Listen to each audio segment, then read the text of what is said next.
ओम श्री साई राम। भागवत वाहिनी अध्याय 2। परीक्षित का जन्म। महाराज परीक्षित महान वीरों की श्रेष्ठ श्रृंखला में स्थान प्राप्त वीरवर अभिमन्यु के आत्मज थे।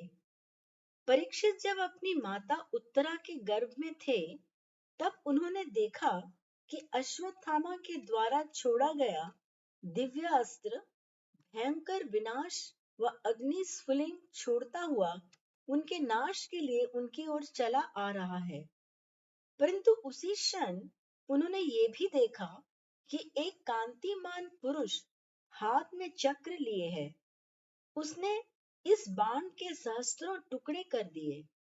महाराज परीक्षित की आत्मा महान आश्चर्य और कृतज्ञता के भाव से भर उठी। उन्होंने इस अदृश्य अपूर्व दैवी व्यक्ति को समझने का बहुत प्रयास किया। वह कौन है? वह अवश्य ही मेरे साथ गर्भ में स्थित होगा, क्योंकि मेरे देखने के साथ ही उसने भी उसी क्षण बाण को देखा। परंतु उसकी शक्ति और क्षमता इतनी पूर्ण है कि मुझ तक पहुंचने के पूर्व ही उसने बाण को नष्ट कर दिया। क्या वह मेरा सहोदर है? उसे चक्र कैसे मिला? उसके हाथ में वैसा चक्र है, तो फिर मेरे हाथ में क्यों नहीं है? नहीं, वह साधारण व्यक्ति नहीं है।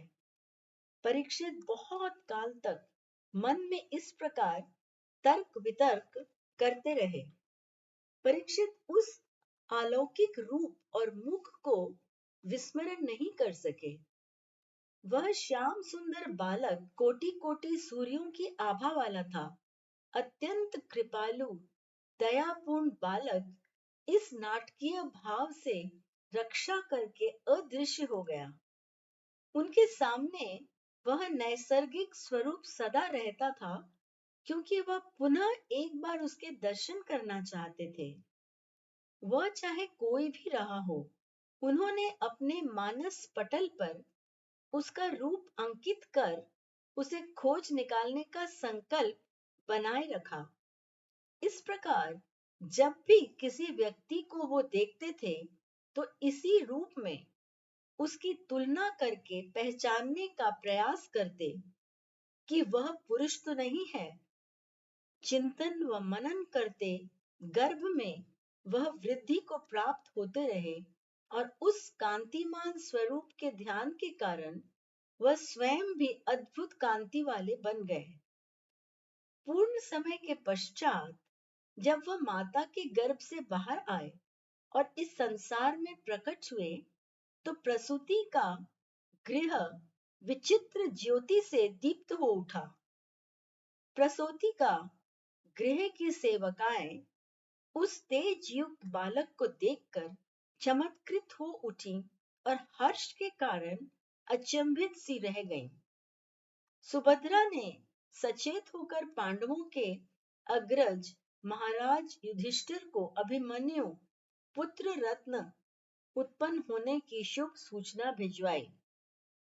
समस्त पांडव बंधु इस शुभ सूचना के लिए अत्यंत उत्सुक थे। अतः इसको सुनकर वे आनंद विभोर हो उठे।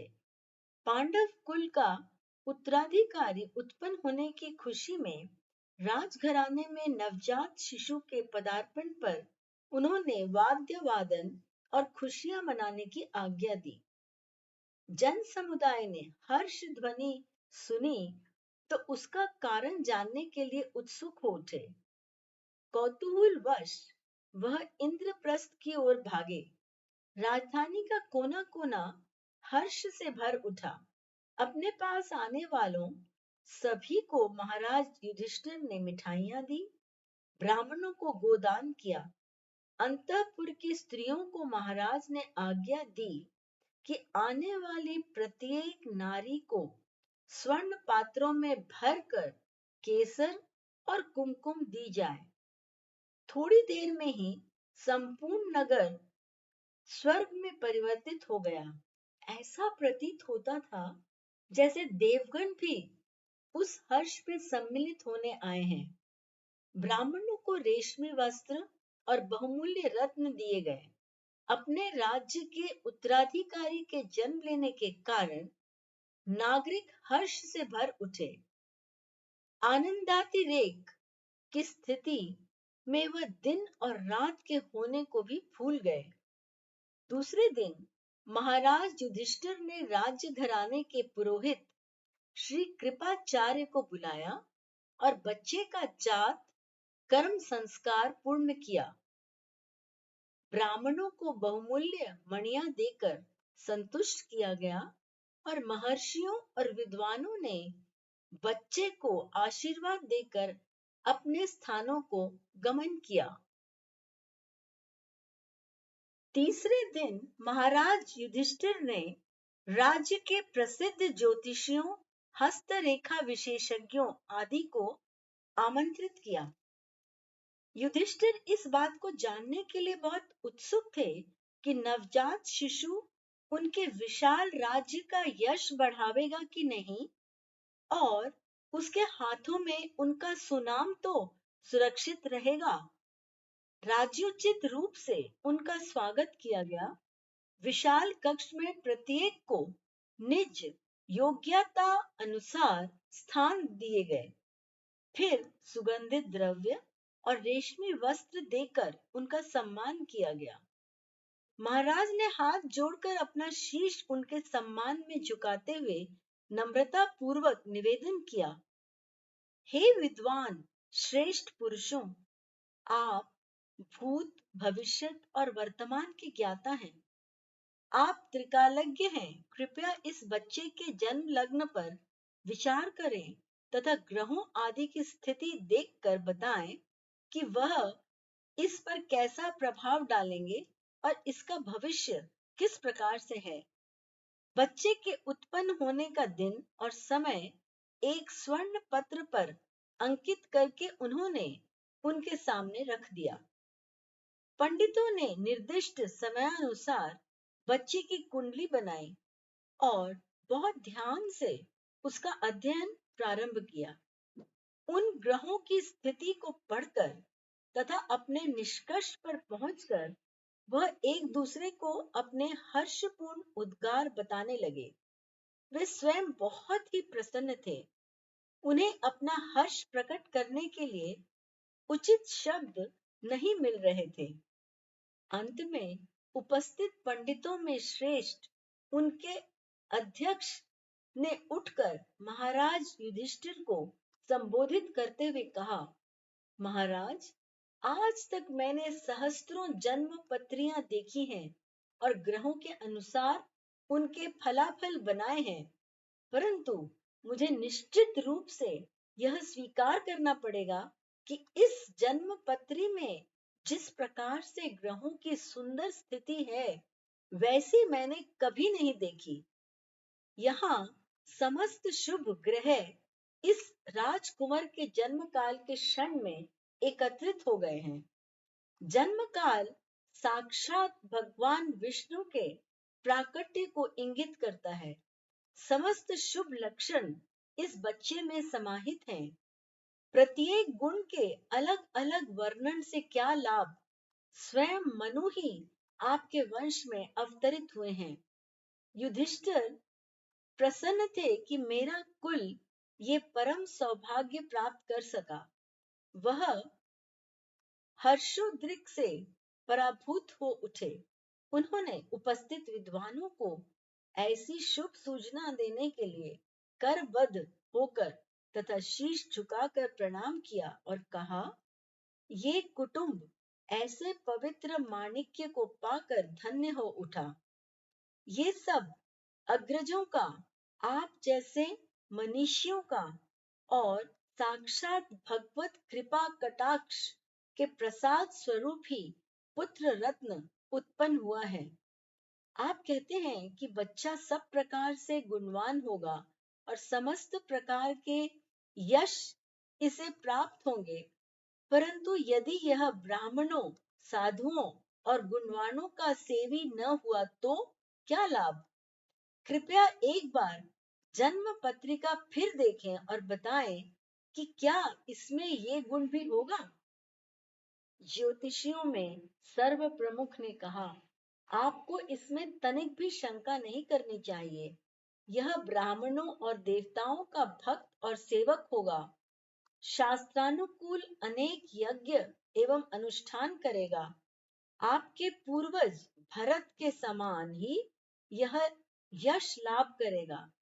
यह अश्वमेध यज्ञ भी करेगा। समस्त संसार में ये यश का और निज धर्म का प्रसारण करेगा। दानव, मानव या देव जो भी आकांक्षा कर सकते हैं, उस सभी को यह प्राप्त करेगा। इस राज्य वंश में अपने से पूर्व समस्त जनों में यह श्रेष्ठ सिद्ध होगा। उन्होंने इस प्रकार के शिशु की अनेक प्रकार से प्रार्थना की। अतिशयोक्ति के भय से वे चुप हो गए। उन्हें भय हुआ कि कहीं अतिशयोक्ति और चाटुकारिता का मिथ्या दोषारोपण उन पर न हो जाए। जन्म पत्र के अनुसार समस्त गुणों का विस्तार पूर्वक वर्णन अभी और भी शेष था। युधिष्ठिर अब भी संतुष्ट नहीं हुए। वह राजकुमार के चरित्र की विशेषताएं सुनने को अभी और इच्छुक थे। उनके उत्कंठापूर्ण व्यवहार ने पंडितों को आगे कहने के लिए प्रोत्साहित किया। उन्होंने कहा, राजन, आप अभी राजकुमार के संबंध में भविष्य विवरण सुनने को इच्छुक दिखाई देते हैं। आपके सभी विशेष प्रश्नों का उत्तर हम आपको प्रसन्नता के साथ देंगे। आप पूछिए। उनका उत्साह देखकर महाराज युधिष्ठिर ने पूछा, क्या इस राजकुमार के शासन काल में कोई महान युद्ध होगा? और यदि युद्ध हुआ तो क्या यह विजयी होगा? पंडितों ने कहा, नहीं, इसका कोई शत्रु नहीं होगा। इसे अपने जीवन में किसी भी असफलता या हार का मुख नहीं देखना होगा। यह ध्रुव सत्य है। ये सुनकर युधिष्ठिर, भीम, नकुल, सहदेव आदि सभी भाइयों ने एक परम संतोष के भाव से एक दूसरे को देखा। तब फिर युधिष्ठिर कहने लगे, यदि ऐसा है तो परंतु क्या पूरा करने से पूर्व ही वह सिर नीचा करके विचार मग्न हो गए। पंडितों ने महाराज को संबोधित करके कहा, आप कुछ और जानने को उत्सुक हैं। आप केवल प्रश्न कीजिए, हम आपके सब प्रश्नों का उत्तर देंगे। युधिष्ठिर बोले, आपके दिए उत्तरों को सुनकर मुझे वास्तव में प्रसन्नता हुई है। राजकुंवर धर्मनिष्ठ, वीर, प्रसिद्ध, यशवान, सर्वप्रिय और दयालु होगा। सबको समदृष्टि से देखने वाला होगा। वह अनेक यज्ञ करेगा। उसके कोई शत्रु भी नहीं होंगे। वह अपने वंश का सुनाम प्रकाशित करने वाला होगा। आपके इस विवरण से मुझे बहुत हर्ष हुआ है, परंतु मैं यह जानना चाहता हूं कि इसका अंत कैसे होगा। भाइयों ने देखा कि युधिष्ठिर महाराज औत्सुक्य के कारण अधीर एवं विचलित हो गए हैं, जिससे वह इस समस्या तक पहुंच गए हैं। जब उन्होंने यह प्रश्न किया, तब उनकी वाणी कांप रही थी। भाइयों ने महाराज को सांत्वना देते हुए कहा, आप अभी से इस प्रश्न के लिए इतने उत्सुक क्यों हैं? यह वह तथ्य है जिसे दूर नहीं हटाया जा सकता। वह किसी न किसी दिन अवश्य ही आएगा और उसका कुछ कारण होगा ही। कुछ न कुछ परिस्थितियां उसको उत्पन्न कर ही देंगी। जन्म मृत्यु को अपने अंक में छिपाए ही धरा पर आता है। हम समझते हैं कि हर्षातिरेक के इन क्षणों ने आपकी विचारधारा को कुछ विचलित कर दिया है। हमारे विचार से इतना ही पर्याप्त है। शेष हम सब भविष्य के गर्त में छोड़ देंगे। अब आगे और अधिक जानने का प्रयास नहीं करना चाहिए। शेष ईश्वर इच्छा पर ही छोड़ दें। परंतु युधिष्ठिर इस महान धर्मनिष्ठ राजकुंवर के पृथ्वी से प्रयाण करने के कारण को जानने की अपनी इच्छा को दबा न सके। उन्होंने कल्पना की कि ऐसे महान जीवन का अंत भी विचित्रता पूर्ण और महान होगा। उन्होंने ज्योतिषियों से अपने प्रश्न का उत्तर देने को कहा।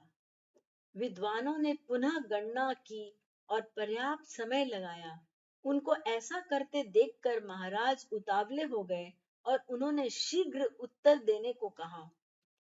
ज्योतिषियों ने उत्तर दिया, यह राजकुंवर एक ऋषि के शाप के कारण अपना राज्य त्याग देंगे। युधिष्ठिर को आश्चर्य हुआ कि ऐसा धर्मनिष्ठ राजा किस प्रकार एक ऋषि के शाप का भागी बनेगा। इस संभावना से वह दुखी हुए। इसी मध्य पंडितों ने कहा, हमारी गणना कहती है इसको सर्प डसेगा। इस सूचना से युधिष्ठिर विचलित हो गए। उनका समस्त हर्ष क्षण भर में तिरोहित हो गया। वो बहुत दुखी और निराश हो गए। जय साई राम।